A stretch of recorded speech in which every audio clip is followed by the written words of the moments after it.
Tracking, alerting, protecting. This is WKYT News at 4:30. Twins out on bond on child pornography charges have been arrested again after a new indictment. In Lexington, they're meeting today to discuss a snow plan for this winter. We'll tell you what they came up with. And a crash this morning closed a Lexington business.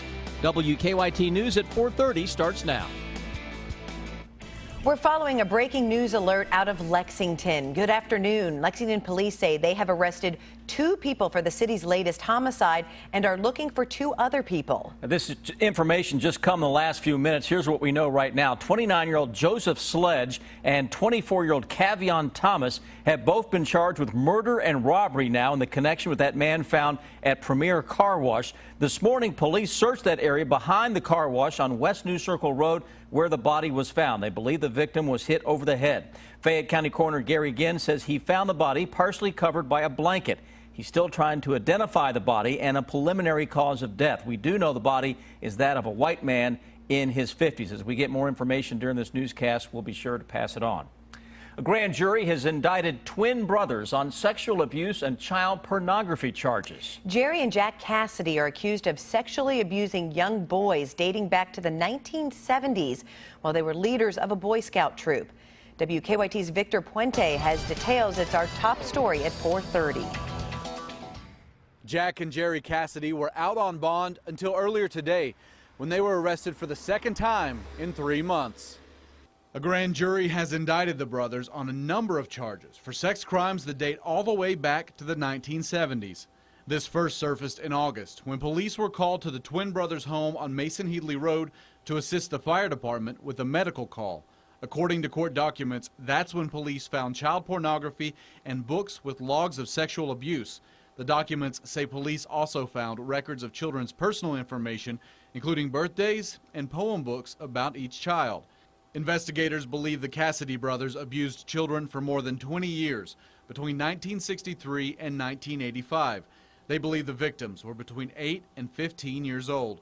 The brothers have been indicted on possession of matter portraying sex performance by a minor, indecent and immoral practices with another, sodomy, and sexual abuse. They originally faced 3 counts each, but now Jack Cassidy faces 8, while Jerry Cassidy faces 9. We asked the Cassidys if they wanted to comment on those charges from jail. They referred us to their attorney. In Lexington, Victor Puente, WKYT. Both brothers are scheduled to be arraigned October 24th. Well, most of the severe weather has pushed out of the bluegrass this afternoon, but we're still seeing rain on and off for much of the day. It has been a bit of a wet day out there. When can we expect a break from all this rain? Let's check in with the man with the answers, Chief Meteorologist Chris Bailey. Yeah, we've been noticing a big upper level low, guys, pinwheeling closer and closer to the area. Now, that's what we're going to have to put up with over the next couple of days. In the short term, to answer your question, some folks are getting a little bit of a break out there from I-75 and points to the west. That shows up on Live First Alert Defender as of right now, though we'll see some more showers beginning to fill in across the western part of Kentucky. Heaviest rain as of now right on top of the Mountain Parkway corridor up into West Liberty, Frenchburg, Campton, getting in on an absolute soaker. We'll watch the creeks and streams as that heavy rain slowly works its way across southeastern Kentucky. The break is now occurring from London, Corbin, back over into Somerset and Whitley City. Downtown Lexington starting to dry out a little bit, even as we have a few sprinkles on the east side of town. Those showers very, and I mean very slowly, working across eastern Kentucky. Weather headlines over the next few days. Chilly air begins to blow in. Certainly nothing we can't handle for this time of year, but we're going to notice more in the way of showers around for the next couple of days. I'm tracking not 1 but 2 cold fronts into your 7-day forecast. We'll talk about when those arrive and what they'll bring in just a moment.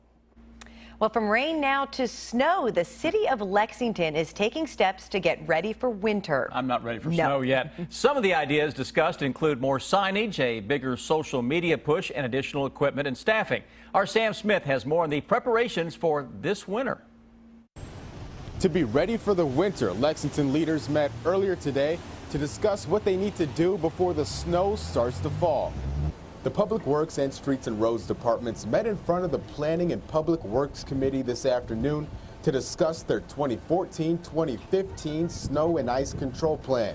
That plan includes adding more signage offer emergency snow routes, incorporating social media to better reach the public, and adding more staff, equipment, and material.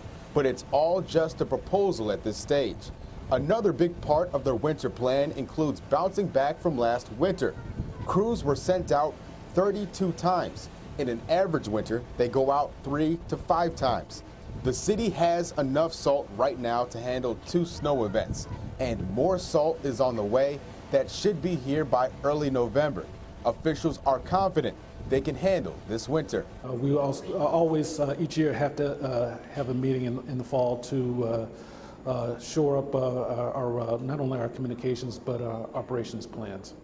Now, coming up at 6, we'll go more in depth on what officials are considering this winter. In Lexington, Sam Smith, WKYT. And officials will go back in front of the council to approve the snow plan in late October or early November. An early morning crash closed a Lexington business. Police say a driver crashed into the building in the Oxford Circle shopping center around 6 this morning. The driver didn't wait around for police. The fire department has temporarily closed the business until they can get inside to check out the damage. If you're looking for something that will make your skin crawl this Halloween, well, you don't have to look far. MissTravel.com says people across the country consider Louisville to be a spooky place. The Ville has more haunted attractions per capita than any other city in the country. In a survey of which city people find the most spooky, Louisville came in at number 10. A 29-year-old woman with terminal cancer is reviving a national debate over assisted suicide. Brittany Maynard is planning her death, choosing not to pursue aggressive treatment that might prolong her life. Jan Crawford talked to the woman about her decision. I don't want to die. If anyone wants to hand me like a magical cure and save my life so that I can have children with my husband, you know, I will take them up on it. She's 29 years old, recently married, and was hoping to start a family. Now, Brittany Maynard is planning her death, choosing to end her life before cancer can destroy her. I think until anyone has walked a mile in my shoes and knows what they're facing and has felt the, like, just bone-splitting headaches that I get sometimes, or the seizures, or the inability to speak, or the moments where I'm looking at my husband's face and I can't think of his name.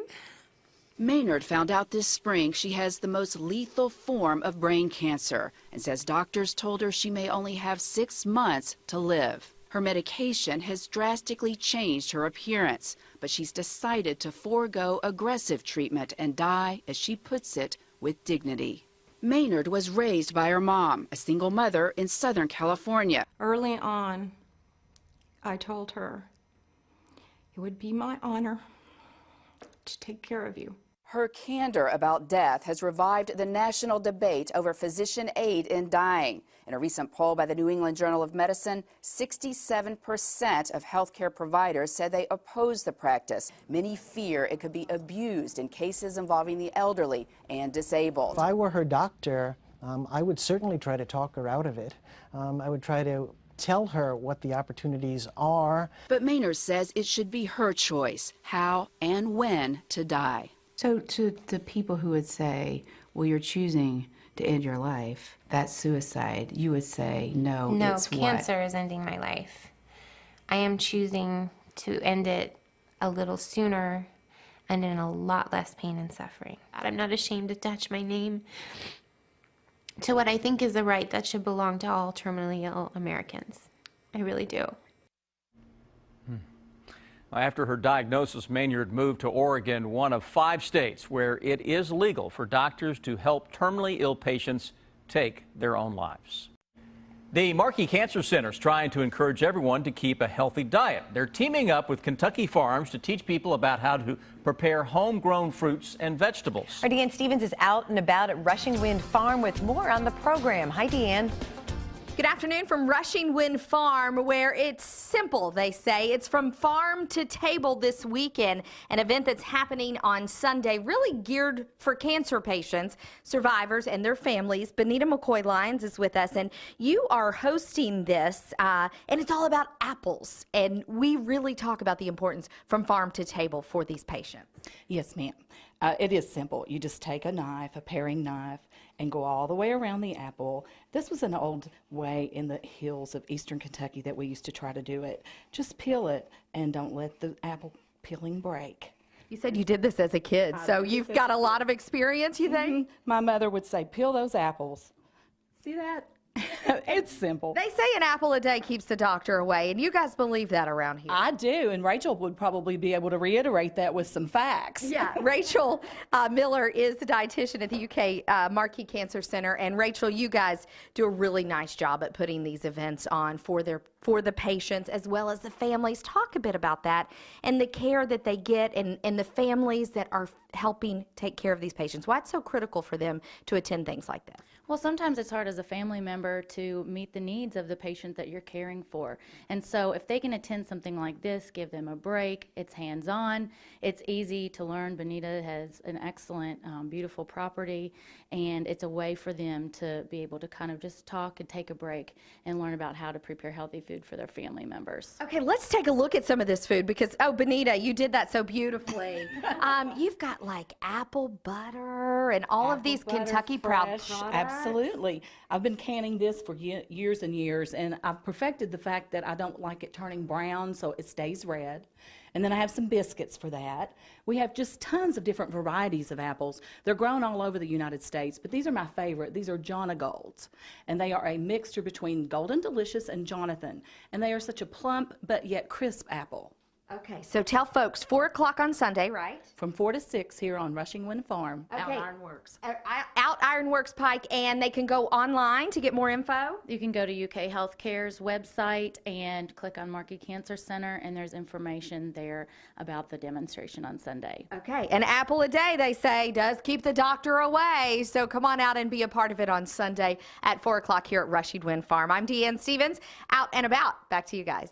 All right, keeping us healthy. Yes. The Nielsen Company says 17 million people, a little more than that, watched Sunday's season 5 premiere of The Walking Dead. The show set a record for the biggest audience for a single non-sports program on cable TV ever. Nielsen says the ratings were even more notable because the episode was up against Sunday Night Football. The Walking Dead beat its previous record audience of 16.1 million for the 4th season opener last year. Ben Affleck and Matt Damon hoping to bring their movie magic to TV in a spy thriller. Their production company, Pearl Street Films, is working with CBS Television Studios and the Sci-Fi Cable Network to develop Incorporated. The TV drama will follow the journey of a man attempting to beat a corrupt world in which corporations have unlimited power. Affleck and Damon will serve as executive producers. They are best known for their Oscar-winning collaboration on Good Will Hunting.